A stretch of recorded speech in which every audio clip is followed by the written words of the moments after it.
Ready? Uh-huh.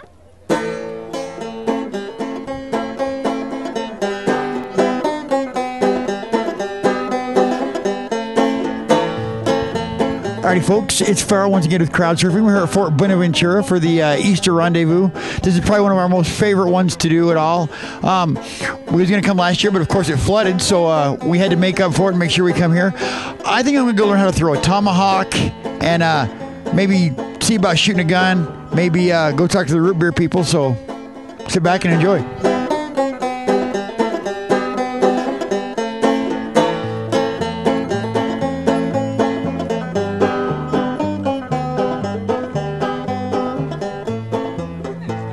Well, I'm still young, gonna follow the sun to the place where the rainbow bites. Lay my bed in the pale moonlight. Gonna dance and croon to the coyotes' tune, sound of the night song. Not going back, gonna build my shack in the shadow of the crimson dawn. I'm here with Teaspoon. And Teaspoon, can you explain to me a little bit about what it is that you're doing down here at the Rendezvous? We, where you're standing on Traders Row. We have a bunch of vendors down here with pre-1840 trade goods that they make. Everything out here is handmade. I do a bunch of Native American stuff. Alrighty, I'm here with Jim Retallick. And your mountain man name is Root Beer Man. Root Beer Man. I still remember this from last year, correct? Yep. It looks like you have bigger jugs this time than last time. Yeah, we do. We have some new jugs. Let me grab one real quick. Alrighty, I'm here with. My name's Debbie Bodell. And do you have a mountain man name? Oh, yeah. You don't want to say what it is, though, huh? Because you did something to embarrass yourself, and now they call you that, huh? I really did. I went for a long time without having a name, and then I got a real doozy. So you want to share it with us? You know, we have beadwork, quill work, breastplates, drums. We got people selling leather out here. We got almost everything that back in the early 1825, 1844 era that you would find at a rendezvous. They all come kind of with unique handles. This one's called the Drunken Man handle. They're 2-liter jugs. Oh, those are way fancy. Yeah, we got. And they're heavy too. Yep, we got some nice jugs now. And there's a lot of material there. Nice jugs. They are heavy. They're really heavy. And then you got like the looks like a wine bottle, and they're way different than last time I talked to you. All sorts of different things, and we even have a whiskey jug that we have made custom for us, and from a company that's been making them for about 100 years. It's Potty Dozer. Did you fall asleep in the pre-1800 porta potties? Not one of the blue ones. No. We were camping and had a little bit too much fun and just went in the bathroom and didn't come back out. If I could count how many times that's happened to me, you wouldn't feel so bad. Okay. The ram, is that a ram or is that what is that? Because that's crazy. That is a ram skull. And did you buy that or did you shoot it? You can be honest. No, you can lie. Go ahead. I shot that thing. And I had to keep it. That's my trophy. Where else do you go for the rendezvous? You just stay around here around Ogden? This one over Memorial Day will be at Cache Valley, up Blacksmith's Fort Canyon. That's a beautiful one. We do Fort Bridger, of course, over Labor Day. We do the Thanksgiving Point Scottish Festival and 2 or 3 other events in between. So you're busy all the time. Yeah, we do a lot during the summer. Right on. Well, hey, I appreciate you talking with me. I'll let you get back to your customers. Okay. Do you go to Fort Bridger and all over the place also with them? Absolutely. What's the furthest place you've ever went to a rendezvous? Oh, we just stay local. Just Fort Bridger and right here? Mm-hmm. Yeah, Fort Bridger, and we've gone to Jackson, and we've gone to Alpine, and, different places like that, but nothing too far. Nationals, we've gone to Nationals a couple of times. And where's that at, the Nationals? Nationals change. Oh, it just depends, year. huh? Yeah, every year. This year it is in Utah, and Wyatt over here is the Bushway for that, so that might be of interest. You ever have the fishing game wanting to tag off that, or? No. No, I don't know what fishing game is. Oh, that's right. This is before the fishing game, right? Everything out here is before fishing games, before taxes. Oh, did I? Yeah, well, don't talk about that. Okay, I'm here with Lightning Bolt. And it looks kind of dangerous to me, eh? It can be. It takes some supervision for adults and for children. You got to know what you're doing and make sure there's some safety involved when you're throwing tomahawks and knives.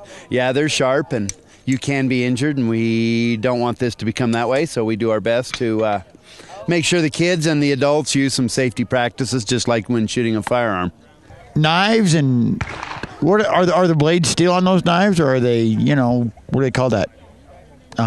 Obsidian blades? Yes, that's what I'm looking for. Obsidian. No, those ones are metal blades. Those are done by Val Payne. I've got some skinny knives in there also.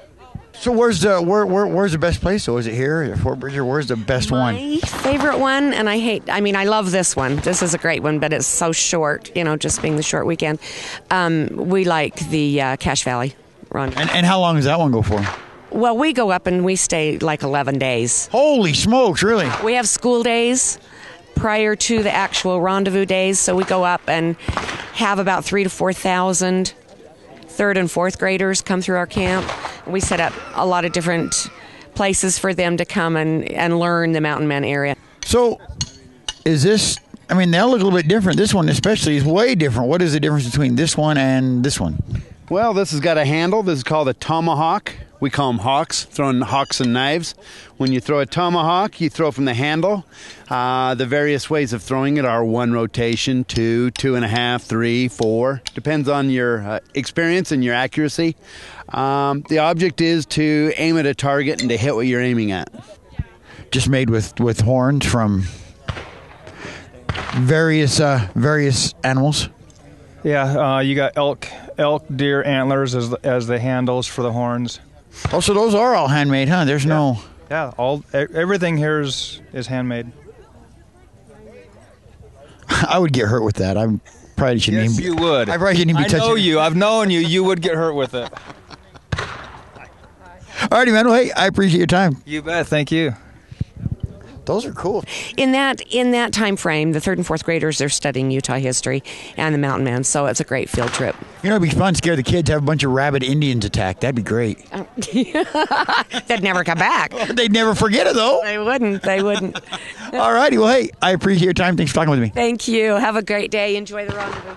Mornings are coffee on fire, wind in the canyon cedar, cactus grow in the morning glow, the spirit of the snow-capped peaks. Hold down where the buffalo roam in the fields of the black-eyed Susan. I'm gonna stay where the antelope play, the screech out calls the song. Yeah. So, you think you can show me how to throw one of them? It all depends. I don't know how old you are, but the younger they are, the quicker they learn.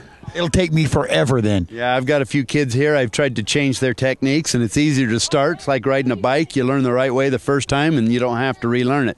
It's kind of hard to relearn an adult, but we'll try to teach you. Sweet. All righty, I'm here with Jim Carter. And Jim, can you tell me a little bit about the fort? Well, the fort we took it over from the state about 5 to 6 years ago. We've added a lot of attractions. We got the docks for the canoes. We put in the new playground equipment. The rendezvous, of course, is our kickoff start time for our opening season. And we got new restrooms put in. We got showers in one of the restrooms, so people can take a shower if they're here for a long period of time. And very nice place. All right, I'm here with Wyatt. And Wyatt, can you tell me a little bit about what it is that you're doing here at the rendezvous? I'm a trader, and when they had the Mountain Man rendezvous, the traders came in and supplied all the Mountain Men. And so we have beads, leather, furs, blankets. The Mountain Men would come in and get blankets and beads and trade their beaver pelts. Okay, so this is just like we tell kids it's like throwing a stick at their sister. When they get really mad, you aim and you throw. Object is a rotation thing. We go for one. We're going to go for a simple 1 rotation. We'll go for this log right here. Everybody has a different pace, has a different distance. Nobody's the same. After a while, you get to know your own distance, your own pace, and you figure it out.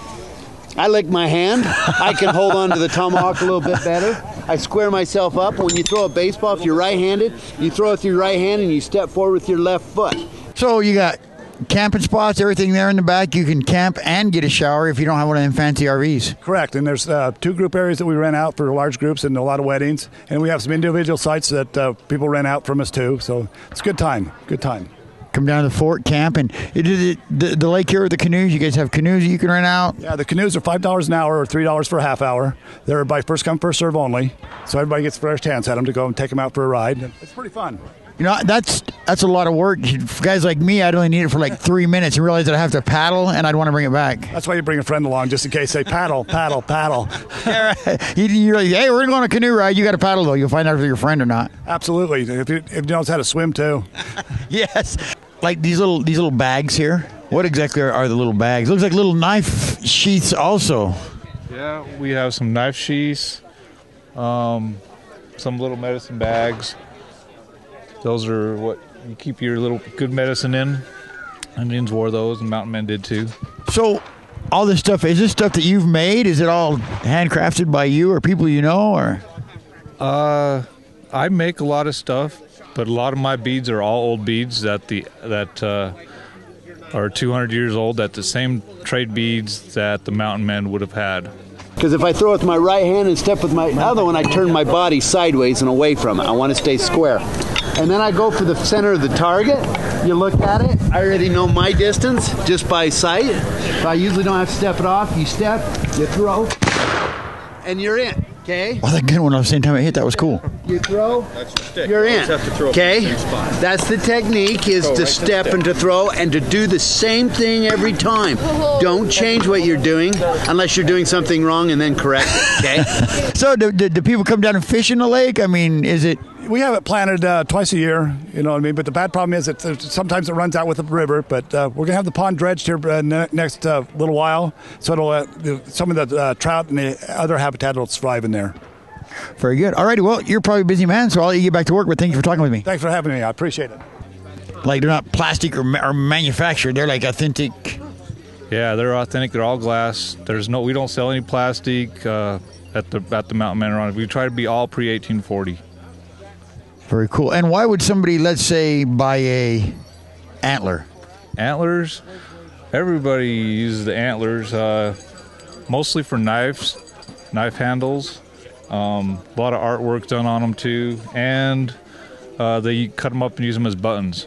You don't flip your wrist. You don't do any of those little fancy tricks, because the flip of the wrist just throws your accuracy off. What's that? And then you retrieve when nobody else is throwing. And when you throw, I'll be able to tell you what you're doing wrong and what you're doing right and how to correct it. Here, I'll take this for you. Hold the microphone. All right. All right. So we're looking. We wait till these guys are no longer behind and they step forward. That way we're showing some safety. Okay, you're going to start about right here, just in my guess. I'm here with Tony Messerly. And you have a mountain man name, correct? Yeah, I'm Many Strings. This is my wife. And your name is? Carol. And what's your yes, I was gonna say mountain person because mountain men, you know, are It's Spirit Dancer. Spirit Dancer, very good. Why would someone purchase a scalp? I'm assuming that's what it is anyway. Yeah, they look like scalps. They're horse tails. The Indians would hang the horse tails at the tops of their teepees, and they'd also use them as decoration, like your fringe. They would gather them up, and they would have the horse tail drops on there for decoration. You hold it there, you step with your left foot, throw with your right hand. Yep, just straight over the shoulder, step and throw. Hey, first time. That's it. I put you in the right spot, it looks like, okay? Step, throw. Yeah. There you go. See, you learned really quick. This is a knife. The knife's a lot different. This, I've got two throwing knives. It looks like one of the Rendezvous kids decided they liked mine because they've walked away with the other one today. We'll find it because I know my knives just like I know my kids. And I see you're selling CDs. About how many CDs do you have? We have 6 now, working on 7. Wow, so a bunch. We got quite a few, yeah. So they're stacking up. I wish we'd sell one or two because we got no room for them. So essentially, this is like the quilted bear. The quilted bear. A pre-1800 quilted bear. Yeah, that stuff's all made in India and China. All of our stuff is made in the USA. All handmade, crafted by mountain men and Indians. We spend a lot of time working on, making our clothing, selling the clothing that we make, and bags and different stuff like that. All right, very good. Well, you appear like you get a store full of people, so I'll let you get back to work, but thanks for talking with me. Yep, no problem. Okay, this is what I call the Shirkan. This is kind of a funky looking one. Big Buddha threw this the other day on TV and stuck this one. he had fun. He was being silly. But this one, you throw. I usually throw it the belly back. The belly back, and I step and I throw. I have a hard time not sticking this one. There's no way I could do that. But then we start doing fun things, you know? You look at it, you throw the tomahawk, you can throw them backwards, stick them forwards. I see you got a whole box here. Hopefully they'll start moving quick, huh? I hope so. Maybe what you do is like have a raffle and see if you can give away some major prizes. There you go. We've already done that. So you come down to all the rendezvous all over? Or? We do quite a few of them, yeah. And do people come up and request like ridiculous things you would never be able to play in a million years? Yeah, but we usually do it anyway. Alrighty, I'm here with Lynn Cousins. And you have a mountain man name? Potter. For obvious reasons, right? Of course. So can you tell me a little bit about the pottery you have? Well, it's all primitive process pottery. It starts from, well, a chunk of clay over there. Starts out like this. Is it just like it's like a rock? It's the local clay. You still have to keep the same rotation on the tomahawk. My rotation is 5 steps. I'll show you just real quick a fun thing. So it's just math. If you want 2 rotations, how many steps would that be if 1 rotation's 5? That'd be 10. There you got it, 10. So I go 1, 2, 3, 4, 5. That's where we threw from, right? Yes. 6, 7, 8, 9, 10. Then you got your 10 steps, right? Now I wait till nobody's standing there. $5 says he misses. Oh, I lost $5. It's no different. You got people coming up requesting Leonard Skinner and stuff like that. You're like, are you kidding me? Here we go. Sure. I've never heard. That's awesome, right?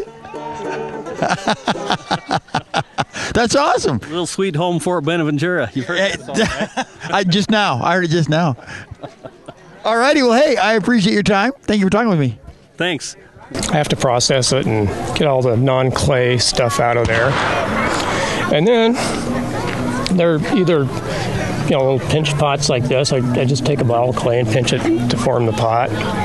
Or coiled and making corrugations with 2 rotations. So it went 1 time, 2 times. I can do it up to 5. Oh, geez, I don't think I have to shut the shooting range down to do that, so we don't do that now. I don't think I could throw a rock that far. Well, that's the problem. 2 rotations isn't too hard. It might be hard to get it in the middle, but then when you start going 3 rotations, 4 rotations, we got to have a big target because I'm not sure where it's going to land either. I'm just hoping to find wood. Okay, that's how they are with throwing them. Any questions? No, I appreciate your time. Thanks for letting me throw that. And you must be a good teacher because I picked her right up the first time. You did good. You did great. All right. All right, thanks, have man. Fun. We'll see you.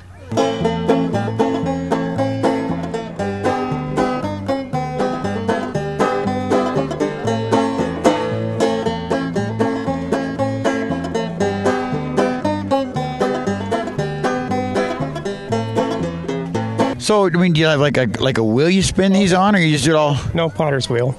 Just all by hand. Yeah, and no modern kiln to fire the pots in. I use wood in a pit.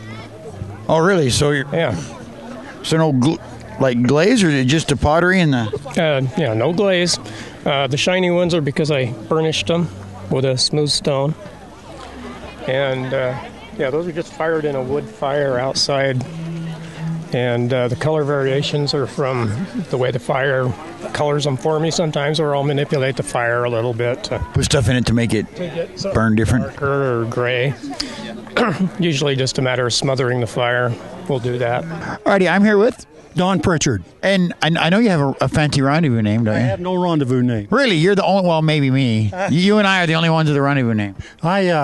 I've been doing this for about 14 years, and I guess I just haven't fouled up bad enough to get a rendezvous name. So you have to do something dumb to get a rendezvous name. Yeah, guys have names like Powder Burn and Broken Ramrod and those kind of things, Broken Stick. So it's generally something that they've done that has earned them a name. So you don't want to be Leadfoot? No, I don't want to be Leadfoot. Alrighty, I'm here with Delsa Bentley. Oh, I'm sorry. Adrian Welton. And who are these guys? These are all our boys. Dean, Isaac, Hugh, and Jack. And Look at, you know that's good stuff. Look at him.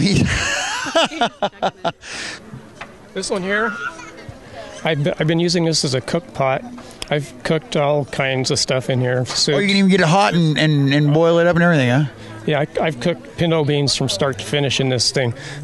Holy smokes! So it's real resilient. It's good stuff. Oh yeah, it hangs together just fine. Well, that's really cool. I thought maybe you poured water and it'd fall apart or something. Oh, no way. All right, well, can you tell me a little bit about what it is that we're doing out here? Yeah, this is a black powder shoot. We sell a packet of targets to each one of the contestants, and we post the targets and they shoot them. We score them. We put out the prize money, and then we go to the next target and shoot it. The prizes are $25 for first place, $15 for second place, and a pound of powder for third place. And then we also had to shoot for a rifle today. Where'd you get the snake painted on you at? Joey. Jody's did it? Yeah. You think she painted a snake on me? Yeah. Probably, huh? That'd be kind of silly, wouldn't it? A grown man with a snake on his face? Yeah. Is it? What do you got in there? Root beer. Good stuff? Yep. That's a big bottle. It's almost as tall as you. No, I'm 4 foot. Oh, are you? So it's half as tall as you? No. No? It's about 1 foot tall.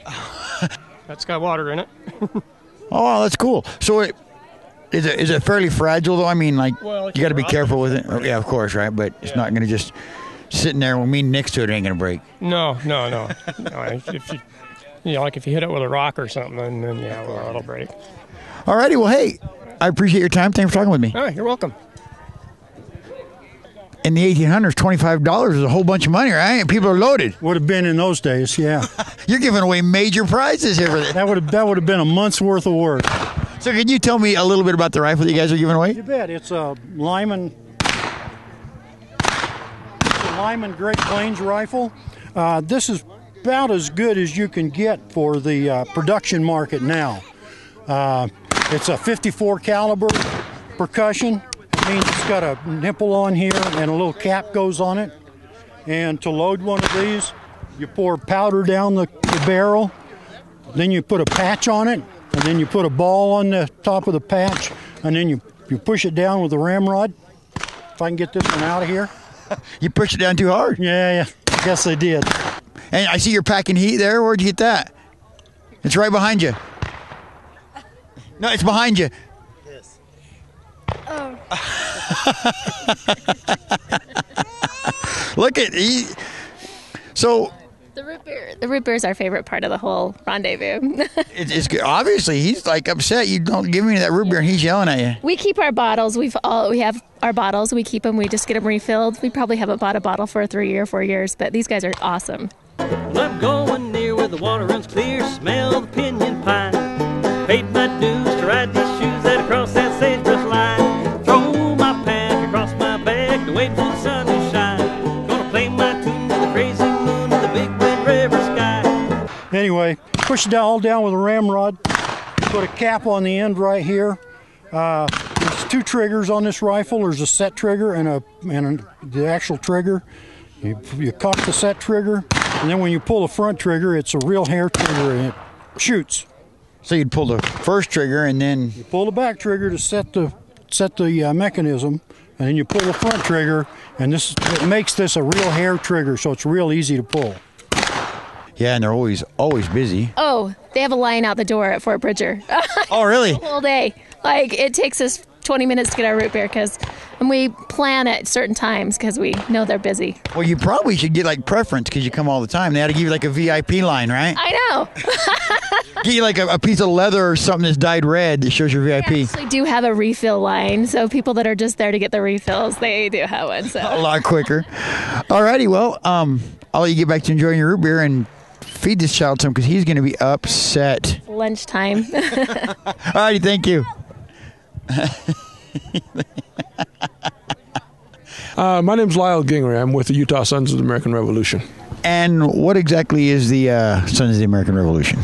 We are a male lineage organization, traces our bloodlines to a Revolutionary War patriot. So, and how do you do that? It's just. Oh, we at this particular rendezvous, we are offering just a real quick cursory search into families, a person's family, to see if they do have a Revolutionary War soldiers. How accurate are they? Very. Pretty accurate, huh? Typically, the guys out here out of 50 points will shoot between 45 and 42 to win prizes. Oh, wow. So they're really quite accurate. And we're not shooting at big targets. Alrighty, I'm here with Barry. Hatchet Jack. Hatchet Jack, yes. I was just going to ask your mountain man name. So, selling tickets, obviously, for? Selling tickets. We're giving away this rifle today. We're giving away that chainsaw bear that's right there by the side of you today. We're also giving away all kinds of prizes: quilts, knives, hawks, powder, guns, another gun that we give away on the rifle shoot. Come on down. Come on down. You're just checking their geology. Yes, that's what we're doing. Yes, thank you. So you got some paperwork you fill out, a website. How does one go about doing this? We have just a little form here, and just ask people to provide us with their name and the names of their deceased relatives, a grandparent or a great-grandparent. Then with that information, we will take that and search for the genealogical information we can find. Alrighty, I'm here with Alexa Sacco. And Alexis, could you tell us a little bit about what you're doing down here at the rendezvous? Well, we're taking money and letting people through. They're having a great time. So do you work for the rendezvous people, or are you here with the county? I'm here with the county. So has the rendezvous people given you a mountain man name? Not yet. You know what, though? I most of them say you have to do something embarrassing to get a mountain man name, so I don't know. Right. Well, You've never done anything embarrassing, right? of course not. Short of this, huh? Yeah. The guy that just won shot a 46 on this target. That means he had to have most of them in the 10 and the 9 ring right there. So that's pretty good shooting. Yeah, I think I wasn't even. Oh, those are circles, but I saw those up there earlier. I'm like, what is that even? That's like an ink smear. Yeah, true. All righty, well, hey, thank you. I appreciate your time. Thank you. It's always fun down here, right? All the time, 24/7. Oh yeah, 24/7, all night long. Yeah. You guys ever get any time to sleep? We slept last night a little bit. How was the snow? Snow was 5 inches deep yesterday morning. It was wonderful. I don't know what you use wonderful to. People were tromping through it and every stuff. Barefoot and all, huh? Oh yeah. So let's say you have, I don't know, 50 people that fill these out. How many people usually end up being related to somebody who had done this? If I had to just do a guess, I would say about 50% of the U.S. population could end up with a Patriot. There's a very high percentage. You'd be surprised. Wow, very good. All righty, well, hey, I appreciate your time. Looks like you're busy, so I'll let you back to work. All right, bye-bye. So have you walked around and talked to anybody, or you just sit here and take in the sights? I'm just taking in the view here and waiting in the cold. Oh, it's not that cold, though. Ooh, it's cold to me. Well, you guys picked a tree and the river. That's right. Let's find the coldest place in the whole rendezvous. You should have picked like a campfire or that cabin over there. We should have, huh? Maybe we'll have them drag it over. We'll pay them. That's a good idea. All righty, well, hey, I'll let you get back to work, but I appreciate you talking with me. Thank you. Thank you. So, I mean, it's not a show. You guys are tough, rugged folks. Oh, you've got to be. Rough, tough mountain people, I'll tell you what. I need a camper. And you know what we do with this? We do just what the Indians did with the snow. We let it snow. They didn't figure out a way to stop that, huh? Oh, no. They just let it snow. It's wonderful. All righty, well, you're busy, so I'll let you get back to work, but thanks for talking with me. Sure. Yeah, come by again. All righty, folks, hey, thanks for watching Airport Buenaventura. It's always a good time. I threw an axe. You see, I made it stick because I'm awesome. You know, I've decided when you think Mountain Man, you need to think Farrellicious. I'm gonna stay where the antelope play and screech out calls his home. Born his